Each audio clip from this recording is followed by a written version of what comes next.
کبھی زمین پر ایسی تہذیبیں آباد تھیں جو اپنے وقت میں طاقت، علم اور شان و شوکت کی علامت سمجھی جاتی تھیں۔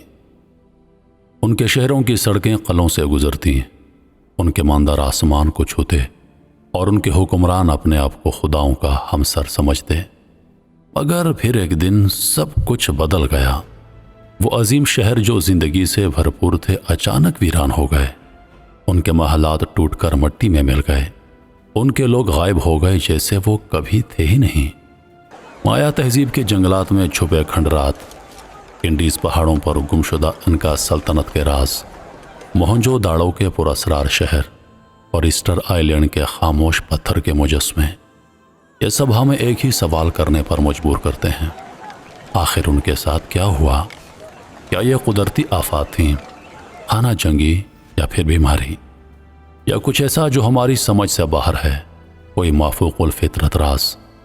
یہ ڈاکومنٹری آپ کو لے جائے گی ایک پراسرار سفر پر، جہاں ہم تاریخ کے اوراق پلٹیں گے، ماہرین کے نظریات سنیں گے اور دیکھیں گے کہ کیسے دنیا کی سب سے بڑی طاقتور تہذیبیں صفحہ ہستی سے مٹ گئیں، اور آخر میں ہم دیکھیں گے کہ قرآن اور اسلامی تعلیمات ان گمشدہ قوموں کے بارے میں کیا کہتی ہیں، کیونکہ یہ صرف تاریخ نہیں، یہ ہمارے لیے ایک سبق ہے۔ طاقت، علم اور دولت سب فانی ہیں، اور اگر انسان ظلم اور غرور میں ڈوب جائے تو اس کا انجام بھی یہی ہو سکتا ہے۔ یہ ہے کہانی دنیا کی گمشدہ تہذیبوں کی، ایک ایسی کہانی جو آپ کو سوچنے پر مجبور کر دے گی۔ مایا تہذیب۔ وسطی امریکہ کے گھنے جنگلات میں آج بھی ایسے کھنڈرات موجود ہیں جو ہمیں بتاتے ہیں کہ یہاں کبھی ایک عظیم قوم آباد تھی۔ یہ وہ لوگ تھے جنہوں نے کیلنڈر بنائے، فلکیات میں حیران کن ترقی کی اور ایسے شہر تعمیر کیے جو دیکھنے والوں کو دنگ کر دیتے ہیں۔ یہ ہے کہانی مایا تہذیب کی۔ مایا تہذیب موجودہ میکسیکو، گواٹے-مالا، بیلیز، ہونڈوراس اور ایل سلواڈور کے علاقوں میں پھلی پھولی۔ ان کے بڑے بڑے شہر تھے، ٹیکال، پالنگ، چچن اطزا۔ یہ شہر اپنے زمانے کے معاشی اور مذہبی مراکز تھے۔ مایا قوم کے پاس فلکیات کا شاندار علم تھا۔ وہ سورج اور چاند کی حرکات کو درستگی سے نوٹ کرتے۔ کیلنڈر ایجاد کیا جو آج بھی حیران کن درستگی رکھتا ہے۔ لکھائی کا اپنا منفرد نظام تھا۔ بڑے بڑے اہرام اور معبد تعمیر کیے جو آج بھی دیکھنے والوں کو ورطۂ حیرت میں ڈال دیتے ہیں۔ مایا لوگ زراعت پر انحصار کرتے تھے، مکئی، پھلیاں اور کوکو کی کاشت کرتے، تجارت میں مہارت رکھتے، دوسرے علاقوں سے قیمتی پتھر، نمک اور جانور لاتے تھے۔ مذہب میں بہت دلچسپی رکھتے، سورج دیوتا، بارش کے دیوتا اور دیگر خداؤں کی عبادت کرتے۔ ان کے ہاں انسانی قربانیوں کا راج بھی عام تھا تاکہ خداؤں کو خوش کیا جا سکے۔ مایا تہذیب کے عروج کے بعد اچانک 9ویں صدی عیسوی میں کچھ ایسا ہوا کہ شہر ایک ایک کر کے خالی ہوتے گئے۔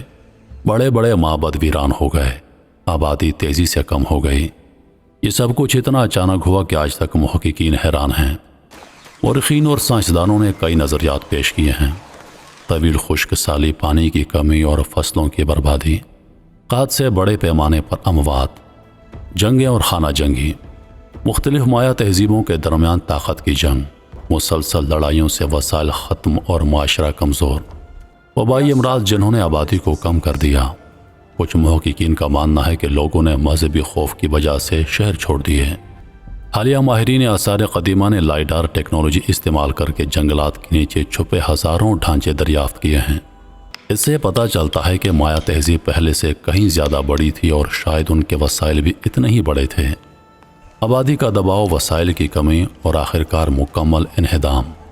قرآن میں اللہ تعالیٰ فرماتا ہے کہ کئی قومیں اپنی طاقت اور علم پر گھمنڈ کرتی تھیں، مگر جب وہ ظلم اور شرک میں بڑھ گئیں تو اللہ کا عذاب آیا اور صفحہ ہستی سے مٹا دی گئیں۔ مایا تہذیب کی اچانک تباہی ہمیں وہی یاد دلاتی ہے کہ دنیا کی کوئی طاقت مستقل نہیں رہتی۔ انکا تہذیب۔ جنوبی امریکہ کے فلک بوس پہاڑوں میں بادلوں کے درمیان چھپی ایک سلطنت، ایک ایسی تہذیب جس نے انڈیز کی سنگلاخ چوٹیوں پر راستے بنائے، قلعے تعمیر کیے اور اپنے وقت میں لاطینی امریکہ کی سب سے بڑی طاقت بن گئی۔ یہ ہے کہانی انکا تہذیب کی، ایک ایسی قوم جس کا عروج بھی پراسرار تھا اور زوال بھی۔ انکا تہذیب تقریباً 1300 عیسوی میں ابھری اور چند صدیوں میں لاطینی امریکہ کی سب سے بڑی سلطنت بن گئی۔ موجودہ پیرو، بولیویا، ایکواڈور، چلی اور ارجنٹینا تک پھیلی ہوئی تھی۔ اس کا دارالحکومت کوسکو تھا۔ اس کے مشہور شہر مچو پچو، جو آج دنیا کے 7 عجائبات میں شمار ہوتا ہے، ان کا لوگ حیران کن انجینئرنگ کے ماہر تھے۔ پہاڑوں پر تراش کر کھیت بناتے تاکہ زراعت ممکن ہو۔ ہزاروں میل طویل سڑکوں کا جال بچھایا، بغیر پہیے اور گھوڑے کے۔ رسیوں اور لکڑی کے شاندار پل بناتے جو آج بھی سائنسدانوں کو حیران کر دیتے ہیں۔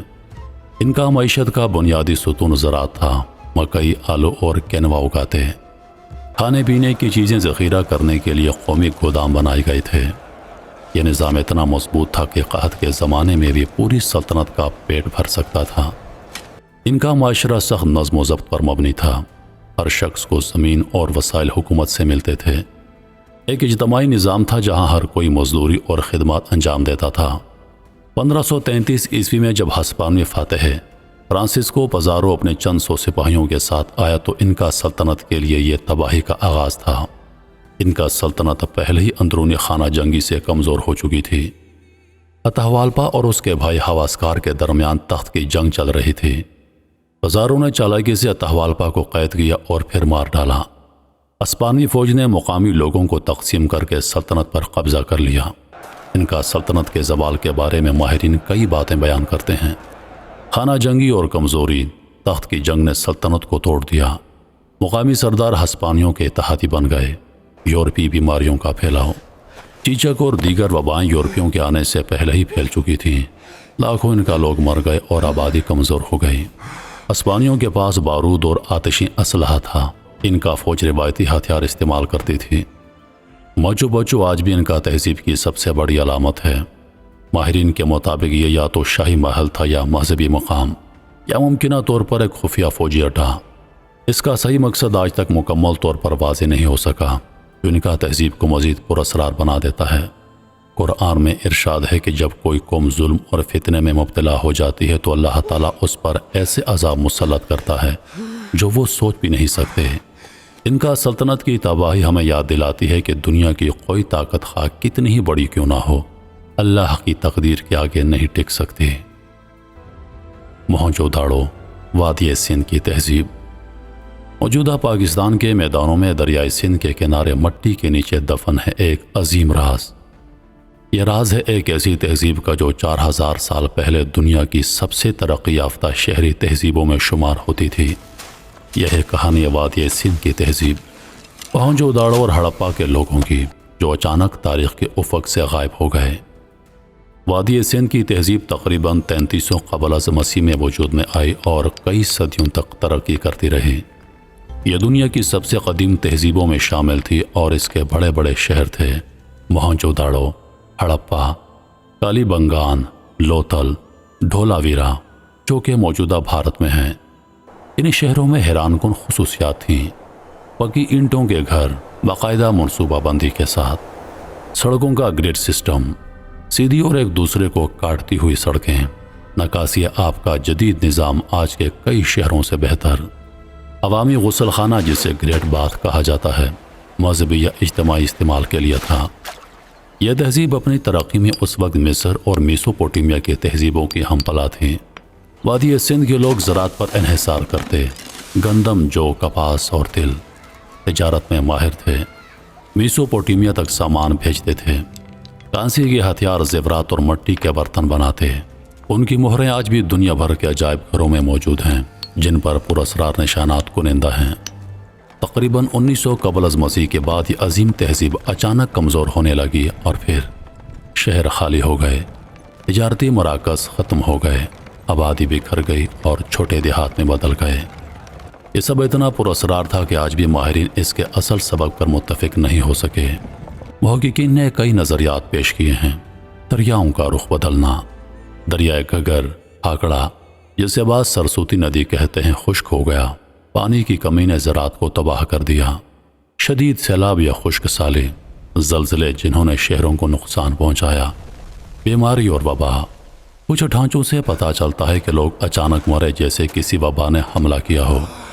کچھ ماہرین کا خیال ہے کہ باہر سے آنے والے حملہ آوروں نے ان شہروں کو اجاڑ دیا، مگر اس کا کوئی واضح ثبوت نہیں ملا۔ کچھ لوگ کہتے ہیں کہ وادی سندھ کے لوگ اچانک کہیں غائب ہو گئے، ان کی زبان آج تک پڑھنے کے قابل نہیں بنی، جیسے وہ جان بوجھ کر اپنے راز چھپا گئے ہوں۔ ماہرین آثار قدیمہ نے حالیہ برسوں میں نئے تجزیے کیے ہیں، جن سے پتہ چلتا ہے کہ موسمیاتی تبدیلیاں، کلائمیٹ چینج اس زوال کی بڑی وجہ ہو سکتی ہیں، یعنی قدیم تہذیب بھی فطرت کے غضب کے آگے بے بس ہو گئے۔ قرآن میں ذکر ہے کہ ماضی کی کئی قومیں اپنی صنعت و حرفت، اپنے شہروں اور اپنی طاقت پر ناز کرتی تھیں، مگر جب انہوں نے ظلم اور شرک میں حدیں پار کیں تو اللہ تعالیٰ نے ان پر ایسا عذاب نازل کیا کہ وہ ماضی کا قصہ بن گئیں۔ وادی سندھ کی تہذیب کی یہ اچانک تباہی ہمیں یاد دلاتی ہے کہ انسان کتنا ہی ترقی کر لے، اصل حفاظت صرف اللہ کے حکم سے ہوتی ہے۔ فطرت کے نظام کے خلاف جانا آخر کار تباہی کا باعث بنتا ہے۔ کوئی معاشرہ کتنا ہی ترقی یافتہ کیوں نہ ہو، اگر اس کے وسائل ختم ہو جائیں تو وہ زندہ نہیں رہ سکتا۔ تاریخ ہمیں بتاتی ہے کہ طاقت اور علم کے باوجود انسان فانی ہے، اور اسے اپنے خالق کے حکم کو نہیں بھولنا چاہیے۔ تو یہ تھی داستان کچھ گمشدہ تہذیبوں کی۔ میں امید کرتا ہوں کہ ویڈیو آپ دوستوں کو پسند آئی ہوگی۔ مزید ایسی ویڈیوز دیکھنے کے لیے ہمارے چینل کو سبسکرائب کر دیں اور ساتھ میں موجود گھنٹی کے بٹن کو ضرور دبائیں۔ اپنا ڈھیر سارا خیال رکھیے گا اور مجھے اپنی دعاؤں میں یاد رکھیے گا۔ اللہ حافظ۔